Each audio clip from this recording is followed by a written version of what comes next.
حدثنا موسى بن إسماعيل قال حدثنا أبو عوانة قال حدثنا موسى بن أبي عائشة قال حدثنا سعيد بن جبير بن عباس في قوله تعالى لا تحرك به لسانك لتعجل به قال كان رسول الله صلى الله عليه وسلم يعالج من التنزيل شدة وكان مما يحرك شفتيه فقال ابن عباس فأنا أحركهما لكم كما كان رسول الله صلى الله عليه وسلم يحركهما وقال سعيد أنا أحركهما كما رأيت ابن عباس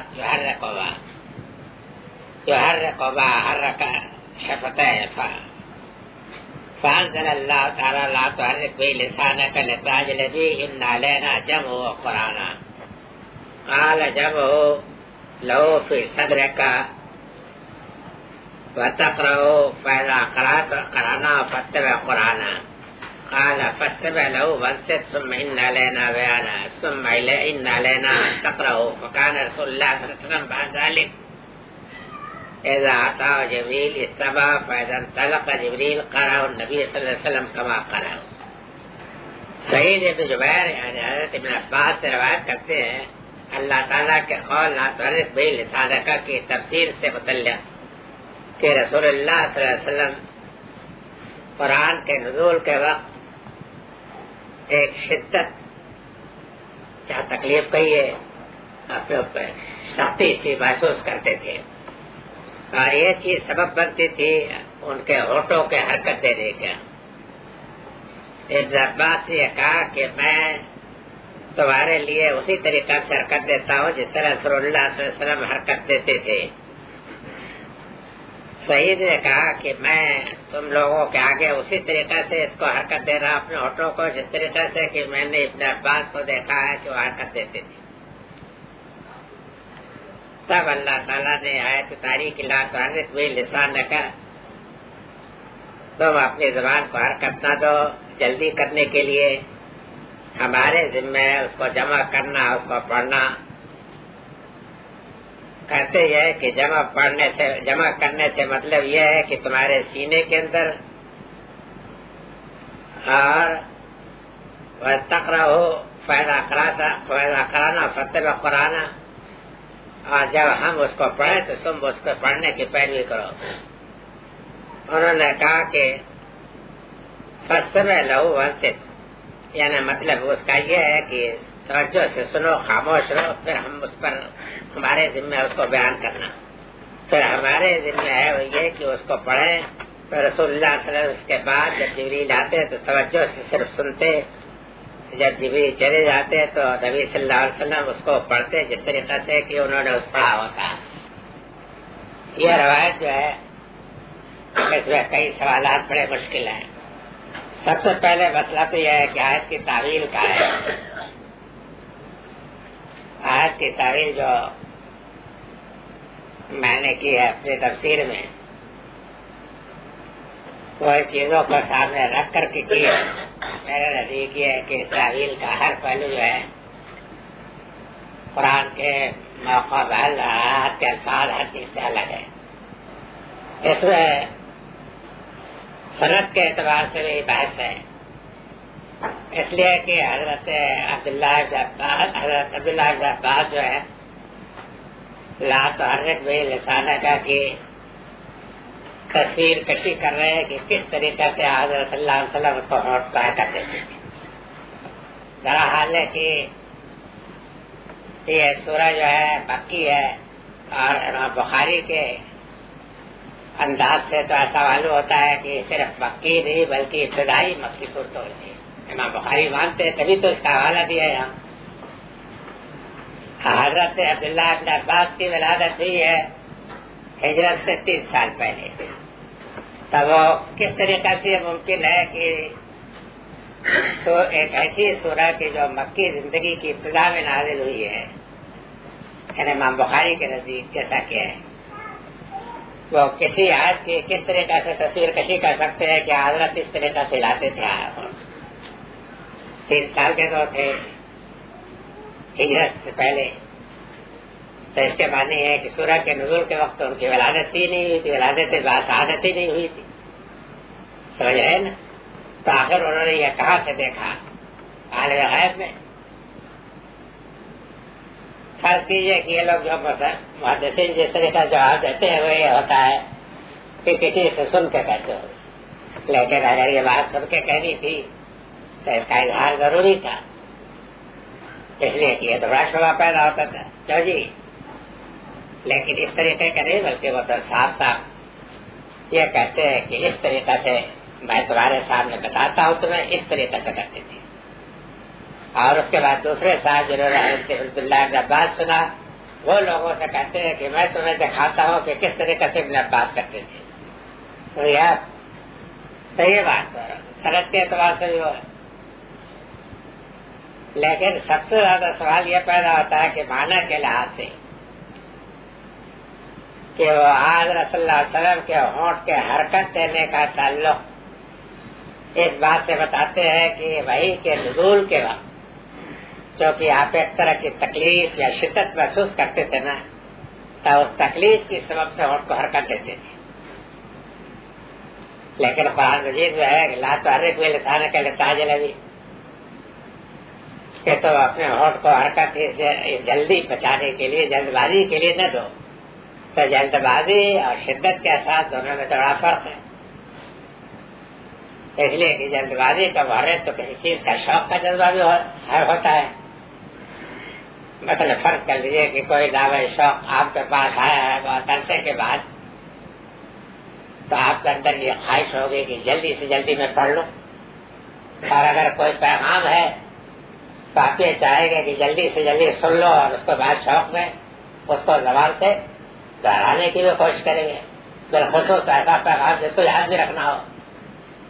اور دوسری آیات سے بھی معلوم ہوتا ہے کہ یہ تحریک شفتین کا جو معاملہ ہے اس کا تعلق جلد بازی سے ہے، شوق کی، اس لیے کہ لا تعجل بالقرآن من قبل ان یقضى الیک وحی، وہ بھی تو ہے کہ جب قرآن مجید کی وحی آئے تو اس کو قبول کرتے ہوئے جلدی کرنے کے لیے اپنے ہونٹوں کو حرکت نہ دو، جیسا کہ ظاہر ہے کہ جب آپ جلدی کریں گے جلدی جلدی سے پڑھ کر کے پڑھنے کے لیے آپ زبان کو حرکت دیں گے کہ نہیں کرتے ہونٹ کو؟ تو یہ حرکت جو کسی چیز کے پڑھنے میں ہوتی ہے وہ کسی اذیت یا کسی تکلیف یا کسی شدت کے باعث تو نہیں ہوتی ہے، یہ تو ہو سکتی ہے تو صرف اسی لیے ہو سکتی ہے کہ آپ چاہتے ہیں کہ جلد سے جلد سنیں اور خود دہرا بھی دے اسی وقت تاکہ آپ کو محفوظ ہو جائے، یہی اور اس طرح کوئی غرض نہیں۔ اور قرآن مجید سے ہی بات معلوم بھی ہوتی ہے، تو مقصد کے لحاظ سے بھی یہ روایت جو ہے کسی طریقہ سمجھ میں نہیں آتی کہ کیسے یہ صحیح ہو سکتی ہے۔ نیز یہ بات بھی یاد رکھیے کہ حضرت صلی اللہ علیہ وسلم کے متعلق آپ کو یہ معلوم ہونا چاہیے کہ جو چومکھیا لڑائی آپ قریش سے لڑ رہے تھے اس وقت، اس میں آپ کا واحد سہارا قرآن مجید ہی تھا، اور جتنے اعتراضات کرتے تھے، جتنے شوشے پیدا کرتے تھے یا جتنے مطالبے کرتے تھے اور جس طریقے سے ضد کرتے تھے، ان معاملات میں آپ کو مشورہ دینے کے لیے کوئی سرکاری وکیل تو نہیں تھا نا کہ جس کو 5,000 فیس دے کر کے آپ کہہ دیتے کہ تم مجھے موقع پر رہنمائی کیا کرو۔ ایک ہی چیز تھی، وہی الہی قرآن مجید، تو قرآن مجید کا آپ کو شدت کے ساتھ انتظار ہوتا تھا کہ آئے قرآن مجید نازل ہو تاکہ سوالوں کا جواب مجھے معلوم ہو اللہ تعالیٰ کی طرف سے، پھر میں ان لوگوں کو جواب دوں، اور آپ کے ذہن میں یا مسلمانوں کے ذہن میں جو الجھنیں پیدا ہو رہی ان کو دفع کرو، اور آگے کا قدم اٹھانے کے لیے جس رہنمائی کی ضرورت ہے تو میں اس رہنمائی کو حاصل کروں، یہ ہوتا تھا۔ تو واحد چیز جو آپ کے لیے سہارا تھی وہ قرآن تھا، تو اس وجہ سے قدرتی طور پر جب آپ کے پاس وہی آتی تھی تو آپ بڑے لپک کر کے اس کو سنتے، اور سننے کے ساتھ ساتھ اس شوق میں کہ جلدی سے جلدی ساری وہی ہضم کر جاؤ، ہڑپ کر لو، اور اس بات سے کہ کہیں بھول نہ جائے کوئی لفظ، اس شوق کی وجہ سے آپ اپنی زبان سے اس کا یاد کرتے رہے۔ تو یہ چیز تو بالکل بدیہی چیز ہے، تو صنعت کے لحاظ سے یہ روایت سمجھ میں آتی اور زمانے کے لحاظ سمجھ میں آتی. اور ایک بات اور بھی یاد رکھیے کہ حضرت صلی اللہ علیہ وسلم کے وحی کے جتنے معاملات ہیں، ان معاملات کی نوعیت یہ نہیں تھی کہ ہم اور آپ بھی اس میں شریک ہو جائیں. جبریل امین آتے تھے تو آپ پر وحی نازل کرتے تھے، آپ اس وحی کو سنتے تھے، اس کی ترقی کرتے تھے. اور اگر فرض کر لیجیے کہ اس وقت وہ کوئی آپ کرتے بھی تھے تو وہ تمام تر اٹھ کے روحانی معاملات ہوتے تھے، اس میں ہم اور آپ شریک نہیں ہو سکتے. ہماری اور آپ کی شرکت تو صرف اتنی ثابت ہے کہ ظاہر میں اگر کوئی اثر پڑا ہے جس میں مبارک پر مثلاً یہ کہ پیشانی پسینہ آلود ہو گئی ہے، تو اس کا اندازہ کر سکتے ہیں کہ اس شکل میں ہو سکتا ہے کہ جب بھی جبریل امین عام لوگوں کو کوئی بات سکھانے کے لیے بشری روپ سے آئے، عام لوگوں کو سکھانے کے لیے مثلا یہ کہ آئے اور کچھ سوالات کیے اور بشری شکل میں ہے، لوگ یہ سمجھ رہے کوئی بشر ہے، کوئی کبھی وہاں کا باہر کا آدمی آیا ہے پوچھ رہا ہے، اور اس کے بعد کچھ سوالات کیے، جوابات سنے، اور اس کے بعد جبریل امین چلے گئے. تب حضرت سے بتایا کہ تم جانتے ہو کہ کون ہے جبریل، تمہیں دین سکھانے کے لیے آئے تھے. اس طریقے کی چیزیں موجود ہیں، سمجھا. لیکن یہ نہیں ہے کہ وہی جب جب آتی ہو تو آپ ظاہری حالات کے ظاہری بالکل حالت کے سوا باطن میں جو گفتگو ہے ہوئی، جو بات ہوئی ہے، جو رد و بدل ہوئی، اس کا کوئی علم آپ کو نہیں ہو سکتا. یہ میری بات سمجھ رہی ہے کہ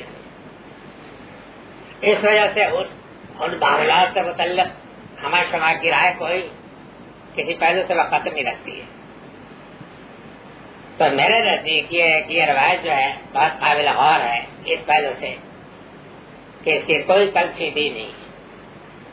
مین یہ ہے کہ جہاں تک کہ قرآن جیت کا تعلق ہے، اس کی تفسیر جو ہے لا تحرک بہ لسانک کی، تو میں نے آپ کے سامنے وضاحت کے ساتھ یہی لکھی ہے جو میں نے ابھی بیان کی ہے کہ یہ شدت شوق کی وجہ سے اور اس وجہ سے کہ آپ کے ہاتھ میں واحد ہتھیار ہوتا تھا وحی کا، کہ جس کے ذریعے سے آپ اپنے مخالفوں کو جواب دیتے تھے اور اپنے ساتھیوں کو تسلی و اطمینان بھی دلاتے تھے، اور کوئی چیز تو تھی نہیں. اس لیے آپ کے پاس جب وہی آتی تھی تو آپ بےتابانہ اس کو پڑھتے،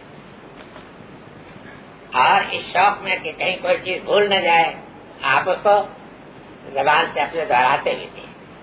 اس پر اللہ تعالیٰ نے آپ کو اطمینان دلا دیا ہے کہ لا تحرک بہ لسانک، تم اس کے لیے کچھ پریشانی نہ اٹھاؤ. انا علینا جب وہ قرآن ہے، یہ خیال نہ کرو کہ یہ قرآن جو ہے تم بھول سکتے ہو. اس کو جمع کرنا اور اس کو پڑھنا ہمارا کام ہے. اور پھر یہ ہے کہ اس میں اگر کوئی کسر بھی رہ جائے گی تو اس کے لیے بھی تمہیں پریشان ہونے کی ضرورت نہیں ہے. جب وقت آئے گا تو ہم اس کو خود وضاحت کریں گے. سن نہ لینا ہے نہیں. یہ مضمون جو ہے، اس مضمون کی تائید دوسرے تمام مقامات سے ہوتی ہے. تو اس مضمون کو اس سے کیا تعلق کہ شدت کے طور سے، شدت کے بارے سے ہی نا معلوم ہوتا ہے کہ اس روایت اس طرف گیا ہے نا. تو اس میں ایک روایت ہے نا کہ کثرت جس والے کی، جس طریقے سے کہ فون کی گھنٹی بجتی ہے، فون کی آواز آتی ہے، اس طریقے کی آواز آتی ہے، اور وہ اشد والی ہے. تو وہ تو ایک شکل تھی، تو اس میں حرکت کا اور غیر حرکت کا کوئی سوال نہیں ہے. اور اس میں جو شدت ہوتی تھی وہ شدت تو کوئی تعلق اظہار سے نہیں تھا. ایسے اس میں تو یہ آتا ہے کہ اسی طریقے کی آواز آتی تھی اور اس کے بعد سنمائی، میں پھر اس کو پھر پوری طریقے سے محفوظ کر لیتا تھا. اس میں کسی بے چینی اور بیتابی کا کوئی سوال نہیں ہے. لیکن یہ دوسری چیز ہے، سورہ قیامہ میں تو ایک ایسا مضمون بیان ہوا ہے کہ اور بھی قرآن مجید میں دوسرے بقاوت پر بیان ہوا ہے. بہرحال اس روایت کے متعلق مجھے تفسیر بھی میرے نزدیک صحیح نہیں ہے، ساخت اور نظام کے بالکل خلاف ہے، قرآن کے نظائر کے خلاف ہے. اور پھر مذاق سلیم کے بھی خلاف ہے، اور سند کے اعتبار سے بھی یہ روایت جو ہے. اب رہ گیا کہ باپ سے کیا تعلق ہے. تو آپ یہ سمجھ لیجئے کہ باپ سے تعلق اسی وقت کچھ مانا جائے گا بڑے دور کا. کیف کان ہے، کیف بدل وہی جو ہے یہ ہے نا باپ اور مان کے بھائی کا آغاز کس طریقے سے ہوا ہے. اس سے اگر کوئی تعلق آپ جوڑنا چاہیں گے تو صرف ایک شکل ہے کہ حضرت صلی اللہ علیہ وسلم کو ابتدائے وحی میں ایک بوجھ یا تکلیف ہوتی تھی وہی سے، تو یہ بس بولا جو اس تعلق سے باپ سے کوئی تعلق جوڑ گیا. لیکن یہ بنیادی غلط ہے. تو جی نہیں غلط ہے، تو باپ سے بھی اس کا کوئی تعلق نہیں. وحدثنا عبد الله عبدان قال اخبرنا عبد الله قال اخبرنا يونس عن الزهري. سن لیا آپ نے، یہ یاد رکھیے گا اس بات میں زہری رحمت اللہ علیہ کا پاگئی ہے پورا. زہری کے متعلق پورے قرآن قلب کے ساتھ میں آپ کو بتانا چاہتا ہوں کہ پکا شیعہ ہے، لیکن بہت قابل شیعہ ہے، اور بہت چالاکی کے ساتھ یہ دین میں اس نے بدعتیں گھسائی ہیں. آگے جو سب سے بڑے بارکے کی حدیث آ رہی ہے جو بڑی اہم ہے، اس میں بھی میں دکھا دوں گا کہ اسی طریقے سے اس نے گھسائی ہے باتیں جس طریقے سے کہ محطا میں علین حق والی روایت میں یا سانپ والی روایت میں نے گھسائی ہے نا، جیسی اسی طریقے سے گھسائی پورا ہے باپ ملا دیا، اور ان حضرات نے اس کو قبول کر لیا ہے. حدثنا عبد الله حدثنا عبدان قال اخبرنا عبد الله قال اخبرنا يونس عن الزهري. ہاں یعنی یہاں سے روایت پھر طویل ہے، پھر دوسرا سلسلہ چل جاتا ہے. تو حدثنا بشر بن معی، یعنی روایت وہی ہے، روایت کا سلسلہ سند کا دوسرا ہے. بشر بن محمد قال اخبرنا عبد الله قال اخبرنا يونس و نامر عن الزهري. وہ سلسلہ بھی زہری چلتا ہے اور یہ بھی زہری ہے. نحوہ قال اخبرني عبید اللہ بن عبد الله ابن عبد الله عن ابن عباس قال كان رسول الله صلى الله عليه وسلم اجود الناس وكان اجود ما يكون في رمضان حين يلقاه جبريل وكان يلقاه في كل ليلة من رمضان فيدارس القرآن فلرسول الله صلى الله عليه وسلم اجود بالخير من الريح المرسلة. یہ یاد رکھیے گا کہ دونوں سلسلوں میں روایت جو ہے زہری سے ہے. عبداللہ ابن عباس روایت ہے کہ وہ کہتے تھے کہ رسول اللہ صلی اللہ علیہ وسلم تو یوں ہی بڑے فیاض تھے، لیکن آپ رمضان کے ماہ مبارک میں بہت زیادہ فیاض جاتے تھے، جبکہ جبریل آیا کرتے تھے آپ کے پاس، اور ہر شب میں وہ آپ سے ملتے تھے رمضان کی، اور اس میں قرآن کا مذاکرہ کرتے تھے دونوں نبی صلی اللہ علیہ وسلم اور جبریل امین. تو رسول اللہ صلی اللہ علیہ وسلم اس زمانے میں خیر کرنے میں یعنی فیاضی کرنے میں بعد صبا سے بھی زیادہ تیز ہو جاتے تھے. بالریل مرسلہ چھوٹی ہوئی ہوا، لیکن اردو میں جس مضمون کا آپ لوگ ادا کرتے ہیں کہ یہ تو بعد صبا سے بھی، تو اس مضمون لفظی ترجمہ یہ نہیں ہے لیکن مفہوم یہی ہے.